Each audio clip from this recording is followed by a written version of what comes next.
মাথা রাখবো কিভাবে? সব তো সামনে নিয়ে যাচ্ছে, একটু সরাই দাও। আমরা অল্প অল্প হাত দাও।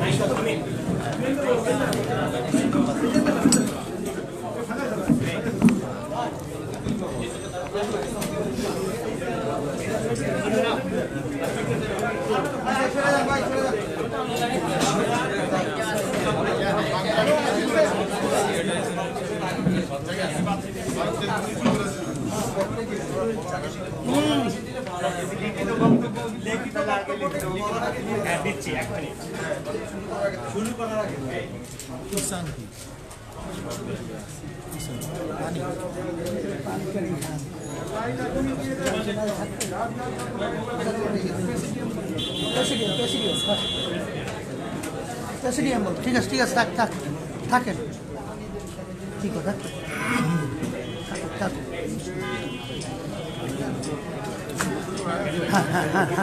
এখন না বক্তব্য শুরু হোক, তখন দেবে বক্তব্য শুরু হোক।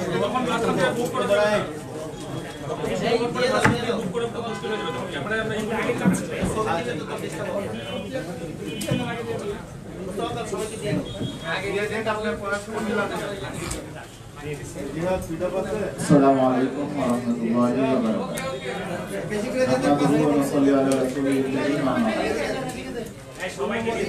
সাংবাদিক বন্ধুগণ,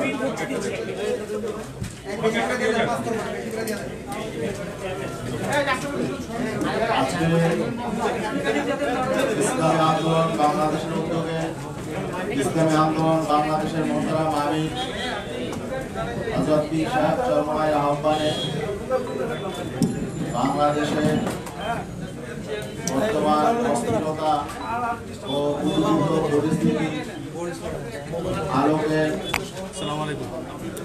আজকে সংবাদ সম্মেলন আয়োজন করা হয়েছে। আপনারা জানেন, দেশে বর্তমানে ধোলাইপাড়ে বঙ্গবন্ধুর ভাস্কর্যকে স্থাপনকে কেন্দ্র করে একটি উত্তেজনাকর পরিস্থিতি সৃষ্টি হয়েছে এবং সেই ঘটনাকে কেন্দ্র করে আজকে সারা দেশে আমাদের জনগণের মধ্যে যে বিভক্তি তৈরি হয়েছে, আমাদের যে দেশের স্বাধীনতা সার্বভৌমত্ব যে অনিশ্চয়তা তৈরি হয়েছে, এরই আলোকে আজকে ইসলামী আন্দোলন বাংলাদেশ এই বিষয়টির নাজুকতা উপলব্ধি করে ইসলামী আন্দোলন বাংলাদেশের দৃষ্টিভঙ্গি এবং ইসলামী আন্দোলন বাংলাদেশের পক্ষ থেকে সরকারের প্রতি, জনগণের প্রতি, মিডিয়ার প্রতি আহ্বান, কিছু জরুরি নির্দেশনা পেশ করার জন্য আজকের এই সাংবাদিক সম্মেলনের আয়োজন করা হয়েছে। আজকের এই সাংবাদিক সম্মেলনে উপস্থিত রয়েছেন ইসলামী আন্দোলন বাংলাদেশের মোহতারাম আমির হযরত মাওলানা মুফতি সৈয়দ মোহাম্মদ রেজাউল করিম পীর সাহেব হুজুর চরমনাই। উপস্থিত রয়েছেন ইসলামী আন্দোলন বাংলাদেশের সিনিয়র নায়েবে আমির হযরত মাওলানা মুফতি সৈয়দ মোহাম্মদ ফয়জুল করিম। উপস্থিত রয়েছেন ইসলামী আন্দোলন বাংলাদেশের প্রেসিডিয়ামের অন্যতম সদস্য অধ্যক্ষ মাওলানা মুসাদ্দিক বিল্লাল মাদানী। উপস্থিত রয়েছেন ইসলামী আন্দোলন বাংলাদেশের অন্যতম উপদেষ্টা, রাজনৈতিক উপদেষ্টা অধ্যাপক আশরাফ আলী আকন। উপস্থিত রয়েছেন ইসলামী আন্দোলন বাংলাদেশের কেন্দ্রীয় যুগ্ম মহাসচিব অধ্যাপক মাহবুবুর রহমান। উপস্থাপনায় আছি আমি, মাওলানা গাজী আতাউর রহমান, এবং আরো উপস্থিত রয়েছেন বাংলাদেশের বিশিষ্ট ইসলামী ব্যক্তিত্ব, বিশিষ্ট রাজনৈতিক বিশ্লেষক মাওলানা ওবায়দুর রহমান খান নদভী। উপস্থিত আছেন ইসলামী আন্দোলনের প্রেসিডিয়ামের অন্যতম সদস্য জনাব গোলাম মাওলা, খন্দকার গোলাম মাওলা।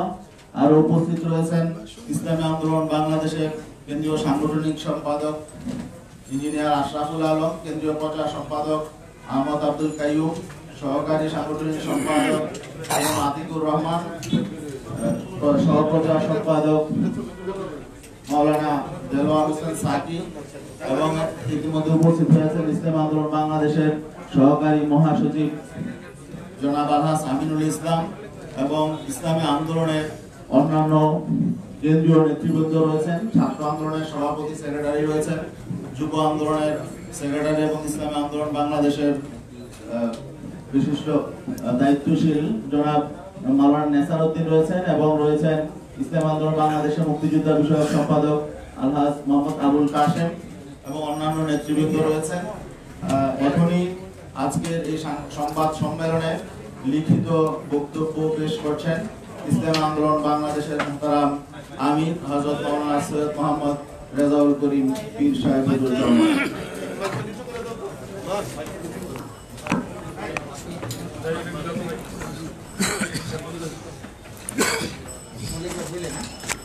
আসসালামু আলাইকুম ওয়া রাহমাতুল্লাহি ওয়া বারাকাতুহু।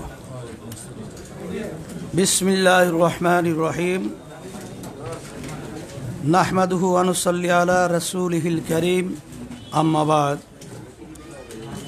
প্রিয় সাংবাদিক বন্ধুগণ, গোটা বিশ্ব যখন করোনা মহামারীর সবলে বিপর্যস্ত, বাংলাদেশ যখন করোনা পরিস্থিতির প্রথম ধাপ অতিক্রম করে দ্বিতীয় ধাপের হুমকি সামলাচ্ছে, দেশের সাধারণ মানুষ যখন রুটি রুজি জোগাড়ে হিমশিম খাচ্ছে, দ্রব্যমূল্য যখন আকাশচুম্বী, যখন নাগরিক সমস্যা মোকাবিলায় দলমতের ঊর্ধ্বে ওঠে জাতীয় ঐক্যের প্রয়োজন সবচেয়ে বেশি, তখন দেশের একটি চিহ্নিত মহল কর্তৃক জনগণের মাঝে ঘৃণা ও বিভেদ সৃষ্টির অপচেষ্টার প্রেক্ষিতে আজকের এই সংবাদ সম্মেলনে আপনাদেরকে আমন্ত্রণ জানিয়েছি। আজকের সংবাদ সম্মেলনে উপস্থিত হয়ে আন্তরিকতার পরিচয় দেওয়ায় শুরুতেই সবাইকে ধন্যবাদ জানাই। প্রিয় সাংবাদিকবৃন্দ, আপনারা জানেন ইসলাম চরিত্রগতভাবেই শান্তিবাদী একটি ধর্ম। পবিত্র কোরআনে পরিষ্কারভাবেই জোর করে কারো উপরে ধর্ম চাপাতে নিষেধ করা হয়েছে। ফলে ইসলাম তার 1450 বছরের ইতিহাসে কখনোই কোনো জনপদে শক্তি প্রয়োগ করে ইসলামের কোনো বিধান চাপিয়ে দেয় নাই। অনুরূপভাবে বাংলাদেশের সমাজকে অপরাধমুক্ত রাখতে, কর্মমুখী করতে, সমাজের শান্তি শৃঙ্খলা রক্ষা করতে, সমাজের মানুষের মাঝে সম্প্রীতি, সহমর্মিতা ও সৌজন্যবোধ চর্চায় ওলামায়ে কেরাম শান্তিপূর্ণভাবে যুগ যুগ ধরে নিরলস চেষ্টা করে যাচ্ছেন। প্রিয় সাংবাদিক বন্ধুগণ, আপনারা বর্তমান পরিস্থিতি জানেন। একটি সুবিধাভোগী মহল সাধারণ মুসলিম জনতার উত্থাপিত একটি মতামতকে কেন্দ্র করে গোটা দেশে লম্ফজম্ফ, হুমকি ধুমকি দিয়ে বিশৃঙ্খলা তৈরির চেষ্টা করছে। তাদের পিছনে বাংলাদেশের অর্জন, উন্নয়ন, সামাজিক সম্প্রীতি ও স্থিতিশীলতা বিনাশে কর্মরত কিছু দেশি বিদেশি চক্রেরও ইন্ধন রয়েছে বলে ধারণা করা হয়। স্বপ্নের পদ্মা সেতু প্রকল্পের ঢাকা কেন্দ্রের প্রবেশদ্বারে বঙ্গবন্ধুকে স্মরণ করে স্থাপিত হতে যাওয়া ভাস্কর্য নিয়ে একটি বিতর্ক তৈরি হয়েছে। 5-7টি মসজিদ মাদ্রাসার মিলন মোহনায় 2টি মসজিদের অবকাঠামো ভেঙে এই পয়েন্টে ভাস্কর্য স্থাপনের ফলে স্থানীয় ইমাম, মুসল্লি ও তৌহিদি জনতা সেখানে ভাস্কর্যের বদলে বিকল্প কোনো উত্তম পন্থায় বঙ্গবন্ধুকে স্মরণীয় করে রাখার দাবি জানিয়েছিল। সাংবাদিক বন্ধুগণ, আপনারা জানেন বাংলাদেশ সরকারের বিদ্যমান আইন কানুন মেনেই তৌহিদি জনতা সমাবেশ করেছে এবং সেখানে শালীন ভাষাতেই যৌক্তিকভাবে ভাস্কর্য স্থাপনের বিরোধিতা করা হয়েছে। একই সাথে বঙ্গবন্ধুকে সম্মান জানানোর বিকল্প পন্থাও প্রস্তাব করা হয়েছে। বিষয়টি একেবারেই স্বাভাবিক একটি নাগরিক প্রতিক্রিয়া, কিন্তু আমরা বিস্ময়ের সাথে লক্ষ্য করলাম একটি সুবিধাভোগী মহল বিষয়টিকে কেন্দ্র করে দেশে চরম উস্কানি উত্তেজনা তৈরি করছে। সরকার যেখানে প্রতিবাদ সমাবেশের অনুমতি দিয়ে যৌক্তিক আলোচনা ও মতামতের পরিবেশ সংযমের সাথে বজায় রেখেছে, সেখানে জনবিচ্ছিন্ন সুবিধাভোগী শ্রেণীটি ওলামায়ে কেরামকে সন্ত্রাসী ভাষায় গালিগালাজ করছে, ঢালাওভাবে অপবাদ দিচ্ছে, মাহফিলের মতো চিরায়ত ধর্মীয় সংস্কৃতিকে উগ্রপন্থায় প্রতিহত করার ঘোষণা দিচ্ছে। রাজপথে সন্ত্রাসী কায়দায় উগ্র বক্তব্য স্লোগান দিচ্ছে, প্রকাশ্যে আলেম সমাজকে মারধর, অপমান, এমনকি তাদের প্রাণনাশের হুমকি দিচ্ছে। এখনও পরিস্থিতিতে আমরা পরিষ্কার করে জানাচ্ছি যে ওলামাই কেরামের দাবির মধ্যে মরহুম বঙ্গবন্ধুর প্রতি কোনো বিদ্বেষ ছিল না, অসম্মানও ছিল না, বরং বিষয়টি ছিল দেশের প্রায় 90% জনগণের বোধ বিশ্বাসের সাথে সাংঘর্ষিক মূর্তি স্থাপন না করে অন্য কোনো পন্থায় তাকে স্মরণ করার দাবি, যা অনেকটা মুসলিম রাষ্ট্রনায়ককে ইসলামের আলোকে দাফন কাফন না করে বিধর্মীয় পন্থায় তার শেষকৃত্য করার মতোই নিন্দনীয় কাজ। আলেম সমাজ ও সাধারণ মুসলিম ধর্মপ্রাণ জনগণ এক্ষেত্রে সরকারের কাছে নিজেদের প্রাণের আকুতি তুলে ধরতেই পারে। মানা না মানা কর্তৃপক্ষের দায়িত্ব। এই যৌক্তিক দাবিকে কেন্দ্র করেই তারা দেশের দীর্ঘদিনের লালিত মূর্তিপ্রীতি ও বিজাতীয় চেতনার বহিঃপ্রকাশ ঘটিয়েছে। বিষয়টিকে বিকৃতভাবে উপস্থাপন করে দেশের সর্বজন শ্রদ্ধেয় ওলামায়ে কেরামকে অপদস্থ করার হাতিয়ার হিসেবে গ্রহণ করেছে। এসব কোনো দেশপ্রেমিক মানুষের কাজ হতে পারে না। প্রিয় সাংবাদিক বন্ধুগণ, বাংলাদেশ স্বাধীন হয়েছে আজ 50 বছর হতে চলছে। ঐক্যবদ্ধ এই জাতি মাত্র 9 মাসে দেশটাকে স্বাধীন করেছে। এখানকার মানুষের ভাষা, সংস্কৃতি, ধর্ম প্রায় এক। এমন ঐক্যবদ্ধতা যে কোনো জাতির জন্যই গর্বের। কিন্তু আমরা দুঃখের সাথে লক্ষ্য করছি, একটি মহল জনতার এই ঐক্যকে ছিন্ন ভিন্ন করতে চায়। বাংলাদেশ একটি গণতান্ত্রিক দেশ। দেশ পরিচালনায় প্রত্যেক নাগরিকের মতামত প্রকাশের এখতিয়ার রয়েছে। সরকারের কোনো সিদ্ধান্তের গঠনমূলক সমালোচনা ও বিরোধিতা সভ্য সমাজের একটি বৈশিষ্ট্য। কিন্তু বর্তমান ক্ষমতাসীন সরকারের কোনো কাজের সংশোধনমূলক পরামর্শ প্রদান, গঠনমূলক সমালোচনা বা বিরোধিতা করলেই চিহ্নিত মহলটি পাকিস্তানপন্থী, রাজাকার, আলবদর, সাম্প্রদায়িক, মৌলবাদী ইত্যাদি বলে ভিন্নমত পোষণকারীদের প্রতি হামলে পড়ে। এতে করে জনগণের মধ্যে ক্ষোভ ও বিভাজন তৈরি হয়। আমরা মনে করি বিষয়টি জাতীয় উন্নয়ন অগ্রগতির পথে অপ্রধান অন্তরায়। প্রসঙ্গত স্মরণ করিয়ে দিতে চাই, ইসলামী আন্দোলন বাংলাদেশের প্রতিষ্ঠাতা ও তার পরিবার 71 সালে একনিষ্ঠভাবে মুক্তি সংগ্রামের সহযোগী ছিলেন। তার দরবার ছিল এলাকার সকল ধর্মবর্ণের মানুষের আশ্রয়স্থল। বিষয়টি এলাকার মুক্তিযোদ্ধাদের মাঝে সর্বজন বিদিত। যারা এই বিষয়ে বিতর্ক করছে তারা মিথ্যার আশ্রয় নিয়ে মুক্তিযুদ্ধের চেতনাকে তামাশায় পরিণত করছে। আমরা এর তীব্র প্রতিবাদ ও নিন্দা জানাই।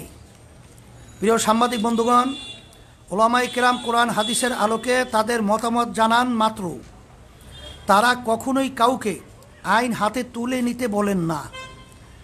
একই ধারাবাহিকতায় ধোলাইপাড়ের মূর্তি নিয়ে তারা তাদের অবস্থান জানিয়েছেন। এর সাথে দেশের অন্য মূর্তি ভাঙ্গার কোনো সম্পর্ক নেই। বিচ্ছিন্ন কোনো ঘটনার সাথে ওলামায়ে কেরামের মতামতকে উদ্দেশ্যমূলকভাবে সম্পৃক্ত করা উলামা ও ইসলাম বিদ্বেষের নগ্ন বহিঃপ্রকাশ মাত্র। প্রিয় সাংবাদিক বন্ধুগণ, এখানে আরেকটি বিষয় উল্লেখযোগ্য। মরহুম শেখ মুজিবুর রহমানের শাসনামলে যারা তার বেশি বিরোধিতা করেছে, বঙ্গবন্ধুর চামড়া খুলে নেয়ার হুমকি দিয়েছে, বঙ্গবন্ধু হত্যার ক্ষেত্র তৈরি করেছে, মৃত্যুর পরে আনন্দ উল্লাস করেছে, তারাই আজ বঙ্গবন্ধুর সম্মান রক্ষার নামে অপসংস্কৃতি প্রসারের সবচেয়ে এগিয়ে।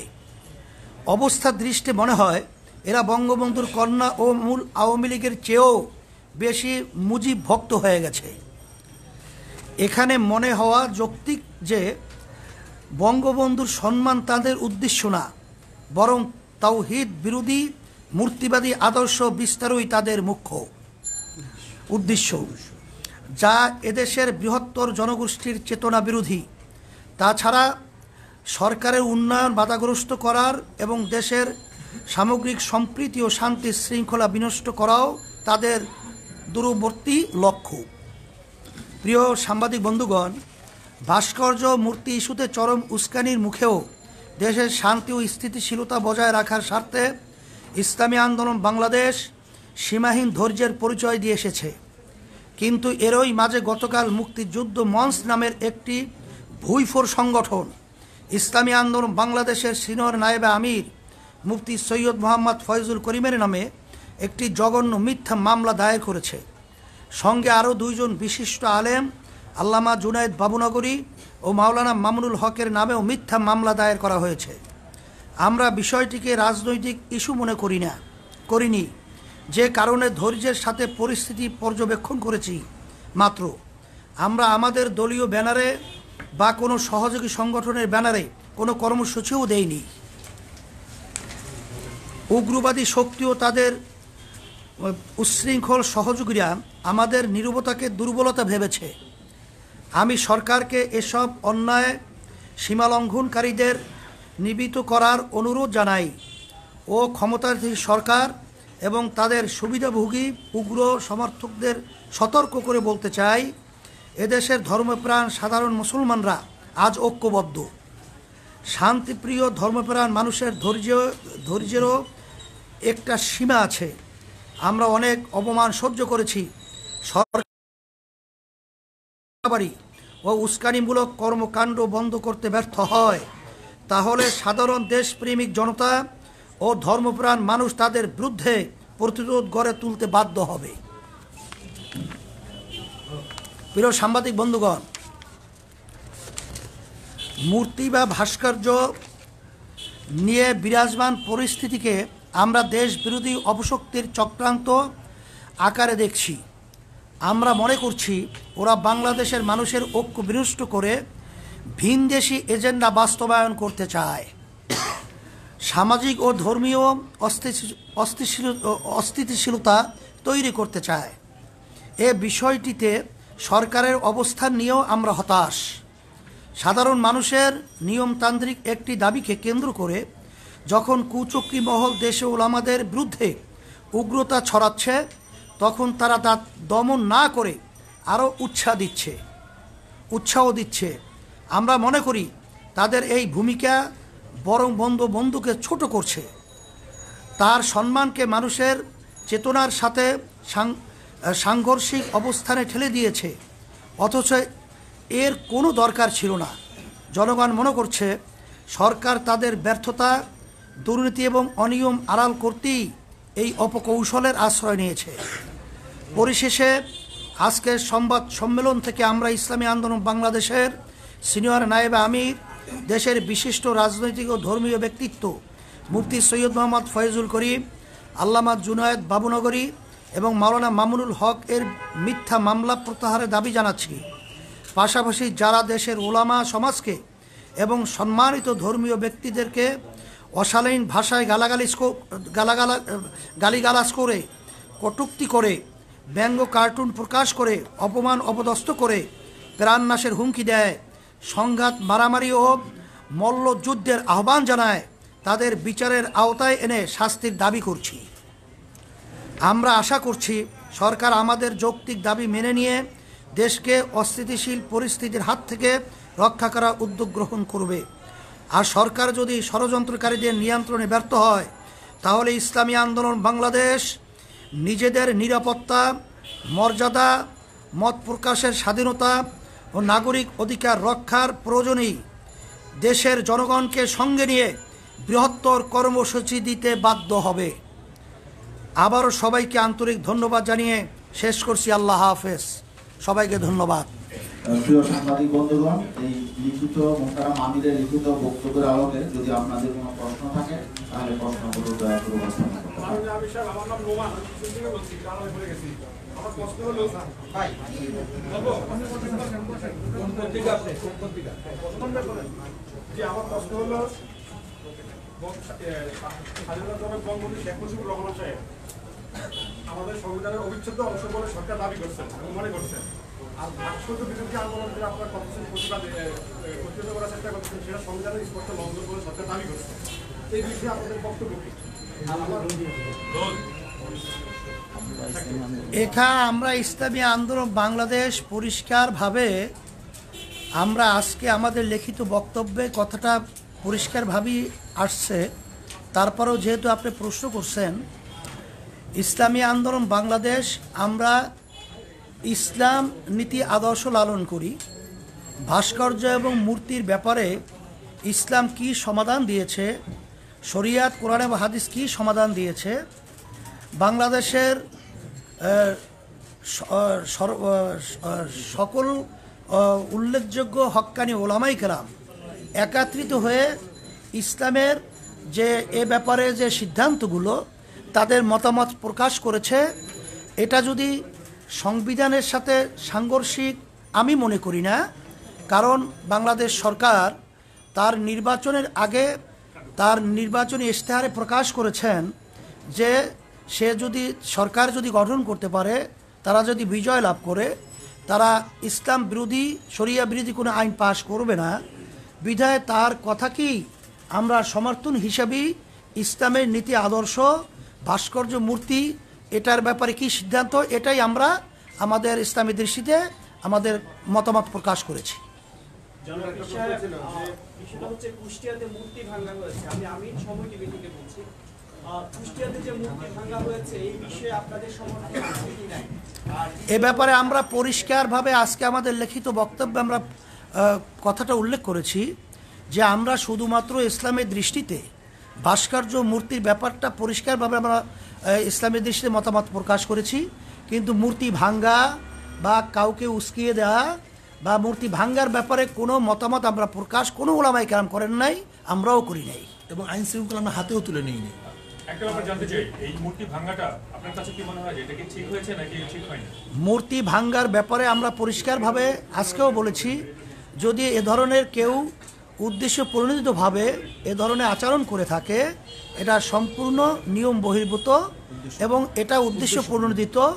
এবং সাথে সাথে সরকারকে বলবো যে এটা সঠিক তদন্তের মাধ্যমে যে আসলে মূলত আমরা বিষয়টাকে যে বিভিন্ন কায়দায় যে সিসি ক্যামেরা রয়েছে তার যে ধরনটা আমরা লক্ষ্য করছি, এটা আমাদের কাছে প্রশ্নবিদ্ধ। এটা সঠিক ভাবে তারা তদন্তের মাধ্যমে দোষীদের ব্যাপারে তারা ব্যবস্থা নেবে, এটা আমরাও সমর্থন করি। আমার নাম হচ্ছে মোস্তফা মল্লিক, আমি চ্যানেলের বিশেষ প্রতিনিধি। আপনি একটা জায়গায় বলেছেন যে চক্রান্ত আকারে আপনারা দেখছেন এবং এটা বলছেন যে তারা ভিন দেশে এজেন্ডা বাস্তবায়ন করতে চায়। আপনার এই তৃতীয় পক্ষ শক্তিটাকে কাকে বোঝাচ্ছেন? এটা আপনারা তালাশ করে বের করে নেবেন। তবে আমরা আজকে তাদের যে লক্ষ্য উদ্দেশ্য, তারা অনেক সময় সরকারের কার্যক্রমকেও তারা সমালোচনা করে। এটা কোনো গোষ্ঠীকে, যেমন নাকি আমরা এখানে ওবায়দুল কাদের সহ, ওবায়দুল কাদের আমাদের বর্তমানে আওয়ামী লীগের সেক্রেটারি জেনারেল, সে বিভিন্ন এই ধরনের সংগঠন যারা নাকি উস্কানিমূলক এবং বিশৃঙ্খলা সৃষ্টির জন্যে তারা কার্যক্রম পরিচালনা করছে, ভুইফুর হিসাবে তাদেরকে আখ্যা দিয়েছে। আমরা আমাদের বক্তব্য সেই ধরনের কথাটাই আমরা আজকে উল্লেখ করেছি। আপনাদের যে বৃহত্তর কর্মসূচির কথা বললেন, বৃহত্তর কর্মসূচি কি ধরনের কর্মসূচি আপনারা দিতে যাচ্ছেন? সেটা সময়ের ব্যবধানে অবস্থার পরিপ্রেক্ষিতে আমরা সেভাবে পরামর্শ ভিত্তিক আপনাদেরকে জানাবো ইনশাআল্লাহ। আসলে এখানে একটা কথা স্পষ্ট করতে হয়, একটা হলো বঙ্গবন্ধু তার প্রতিকৃতি ভাস্কর্যকে না মানা, দুইটা জিনিস এক না। যেমন বাবা অসুস্থ, ডায়াবেটিস রোগী, দুই ছেলে, বাবা মিষ্টিকে পছন্দ করে, এক ছেলে তার কাছে মিষ্টি নিয়ে যায়, আর এক ছেলে তার থেকে জোর করে মিষ্টি ছিনিয়ে নিয়ে যায়। উভয় দৃষ্টিতে দেখা যায় একজন তার প্রিয় আর একজন তার অপ্রিয়। কিন্তু যে জ্ঞানী সে অবশ্যই মনে করবে যে যেই ছেলে বাবার ডায়াবেটিস রোগীর থেকে মিষ্টি ছিনিয়ে নিয়ে যায় সেই তার উপকারী এবং প্রিয় সবচেয়ে বেশি। আমরা মনে করি বঙ্গবন্ধু শেখ মুজিবুর রহমান একজন মুসলমান, তার মাথায় টুপি, তার বাবার মাথায় টুপি, তার বাবার দাড়ি, বড় বড় দাড়ি। যারা আজকে বঙ্গবন্ধু সেই টুপিকে কোনো কুকুরের মাথায় দেয়, তারা বঙ্গবন্ধু শ্রদ্ধা করে না। আজকে তার দাদার দাড়িকে, বাবার দাড়িকে যারা অশ্রদ্ধা করে, তারা বঙ্গবন্ধু শ্রদ্ধা করে না। আর মনে রাখতে হবে, বঙ্গবন্ধু দেশ এদেশ ছিল না, এরা ছিল অনেক দূরের। এদেশে আসছে কেন, ইরাক থেকে কেন আসছে, তাদের ইতিহাস জানতে হবে। বঙ্গবন্ধুর পরিবার ইরাকের, বিদেশি, অনেক আগে এখানে আসছে ধর্ম প্রচার করার জন্য। তারা জাতিগতভাবে ধার্মিক, তার বাবা ধার্মিক, তার দাদা ধার্মিক, তার সমস্ত গোষ্ঠী ধার্মিক। খোদ বঙ্গবন্ধু কে বলেছেন, এদেশের ডাকাতরা চোরেরা সব কিছু নিয়ে গেছে, কিন্তু ইমানদার লোক আমরা বেঁচে আসি, ইমানের সাথে তাদের মোকাবেলা হবে। এটা বঙ্গবন্ধু নিজের বক্তব্য। তিনি কি বলেছেন, ইনশাআল্লাহ আমি বিজয় হব। কাজী যারা বঙ্গবন্ধুকে নাস্তিক বানাবার চক্রান্ত করতেছে, যারা বঙ্গবন্ধুর চামড়া দিয়ে ঢুকঢুকি এবং জুতা বানাবার বক্তব্য দিয়েছে, আজকে আমরা দেখছি তারাই এই তারাই আজকে এই মুক্তিযোদ্ধা মঞ্চ হিসাবে, তার আপন হিসাবে তারা স্বীকৃতি পাইতেছে। আমি মনে করি এটা ভিন দেশীয় এক এজেন্ডা বাস্তবায়ন করতে চায়। যারা এই দেশ দখল করার ওখান থেকে হুমকি দেয়, তারই এজেন্ডা বাস্তবায়ন করতে চায় এরা হয়তো। আপনাদের বিরুদ্ধে সবচেয়ে বড় অভিযোগ যে আপনারা এতদিন এই ভাস্কর্য মূর্তি নিয়ে কোনো ধরনের কথা বলেন। কে বলছে? আপনারা শুরু করেছেন এবং এটি বিএনপি আপনাদের কর্ণকুহুরে যায় নাই, বা গেলেও আপনারা চুপ ছিলেন। আমরা থেমিস মূর্তির বিরুদ্ধে আন্দোলন করেছি। আমরা ময়মনসিংহের উলঙ্গ, আপনি দেখেন ময়মনসিংহে যেই মূর্তি স্থাপন করা হয়েছে টিচার ট্রেনিং ইনস্টিটিউটের সামনে, কোনো ভদ্র, কোনো জ্ঞানী, কোনো বিবেকবান মানুষ এই মূর্তিকে গ্রহণ করতে পারে না, মানতে পারে না। কিন্তু বিবেকবান মানুষ আজকে সেটা প্রতিবাদ করে না।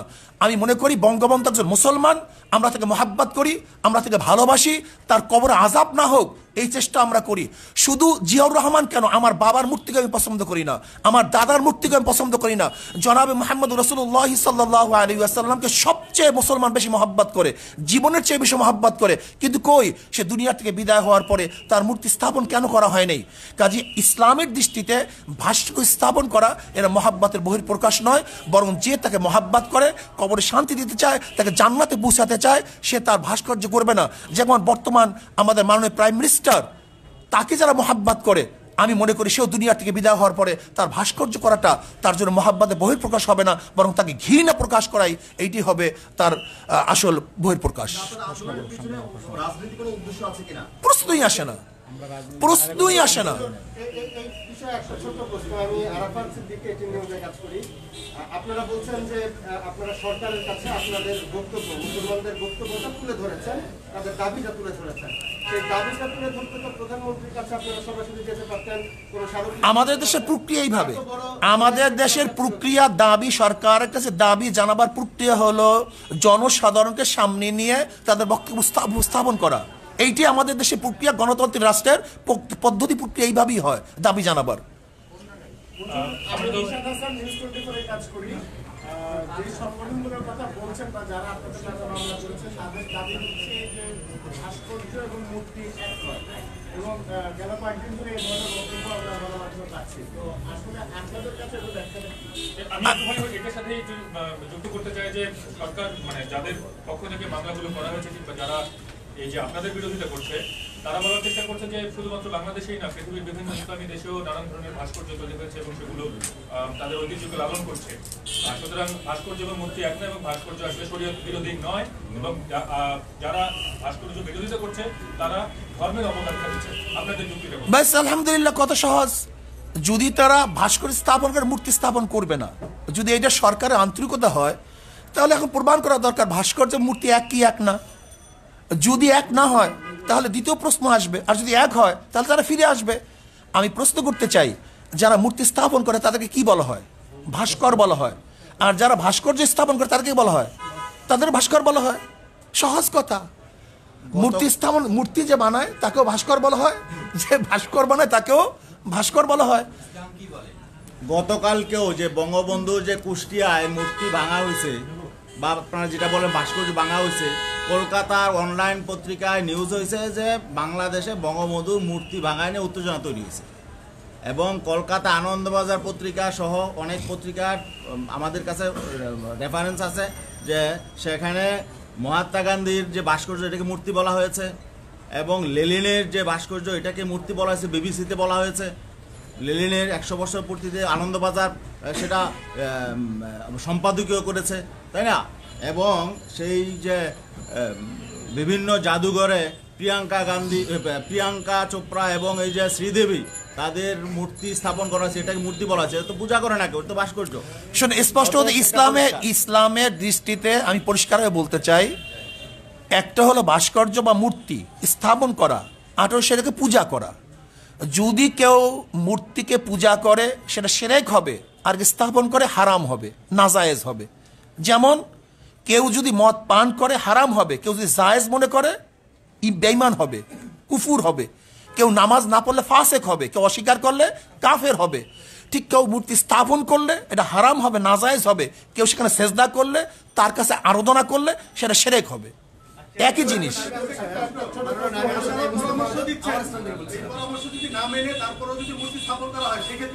ব্যাস, আমরা তো বলছি আমরা সচেতন করব। আইন শৃঙ্খলা আমরা হাতে তুলি নাই। ইসলামী আন্দোলন বাংলাদেশ আজ পর্যন্ত আইন শৃঙ্খলা হাতে তুলে নেই। আমাদের কাজ হলো সতর্ক করা, পরামর্শ দেয়া, তাদেরকে জানিয়ে দেওয়া, অন্যায় প্রতিবাদ করা। আপনাদের এই প্রশ্নের উত্তরগুলো অনেকটাই আমাদের লিখিত বক্তব্য চলে আসছে।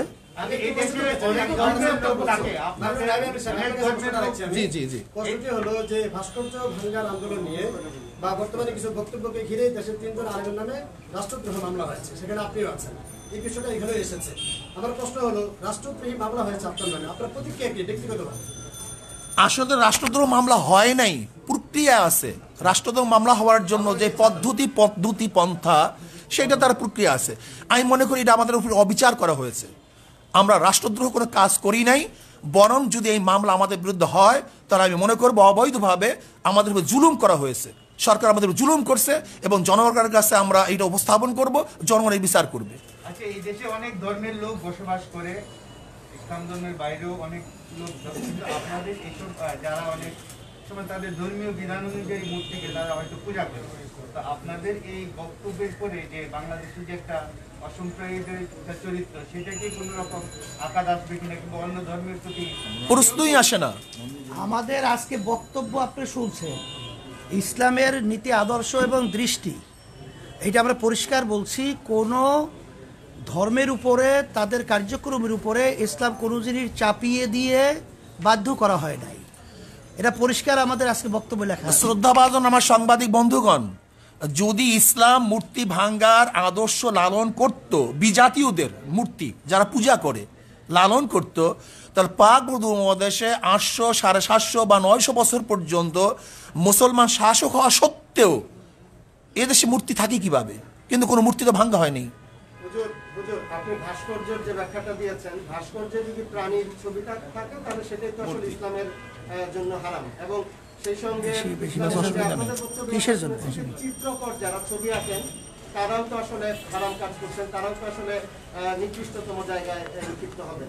তো আমার প্রশ্ন যে বঙ্গবন্ধুর অনেকদিন ধরে তো চিত্রাঙ্কন প্রতিযোগিতা হচ্ছে, বঙ্গবন্ধুর ছবি আঁকা হচ্ছে, আচ্ছা আমি একটা কথা বলি, আমরা তো বলছি শোনে, আসলে না, আমরা বলছি আগেই এর প্রতিবাদ আমরা আগেই করছি।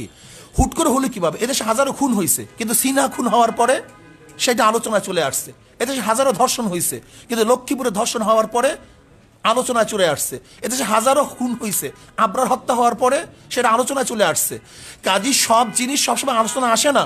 কিন্তু আমি প্রশ্ন করতে চাই, শুধু একটা কথা বলতে চাই, যে আজকে যারা আলেমদের বিরুদ্ধে অপবাদ দিচ্ছে, এদের চরিত্র কি? ধর্ষণের সেঞ্চুরি এরা পালন করছে। যারা ধর্ষণের সেঞ্চুরি পালন করছে তারা আলেমের বিরুদ্ধে অপবাদ দিচ্ছে। যাদের ট্রাঙ্কের মধ্যে বাচ্চা পাওয়া যায় তারা আলেমদের বিরুদ্ধে অপবাদ দিচ্ছে। যারা ধর্ষণ করাবার হাজার মানুষকে হত্যা করছে, আমাদের মা বোনদেরকে হত্যা করেছে, তারা আজকে আলেমদের বিরুদ্ধে চরিত্রে অপবাদ দিচ্ছে। আমি মনে করি চালন যদি সুইকে বলে তোর পিছনে ছিদ্র, এইটা সেই অবস্থায় বুঝতে। যারা এদেশে ধর্ষণ, লুট, তরাস, খুন, গুম, যারা সেঞ্চুরি পালন করছে, তারা আজকে আমাদেরকে বলতেছে আমরা দেশদ্রোহী, আমাদেরকে মল্লযুদ্ধের জন্য আহ্বান করতেছে। আমরা তাদের সাথে মল্লযুদ্ধ করতে চাই না। তো আপনারা তো নানান বিষয় নিয়ে সবসময় সোচ্চার থাকেন, মাদ্রাসায় যে ছাত্র নির্যাতন হয় সেই বিষয় নিয়ে আপনারা 100 বার বলতেছি, আমরা 100 বার বলতেছি, যেখানে অপরাধ আছে তার বিরুদ্ধে আমরা করি, কিন্তু অপরাধ চাপিয়ে দেয় মন্দিরের মধ্যে, গির্জার মধ্যে। শুধু তাই না, আজকে দেখেন আপনি যে আমরা তো এইটার প্রতিবাদ করি, বরং যারা এইটার সমকামীর আইন পাশ করার জন্য যারা বারবার উত্থাপন করছে আমরা তাদের বিরোধিতা করছি। কাজে এইটার বিরোধিতা আমরা।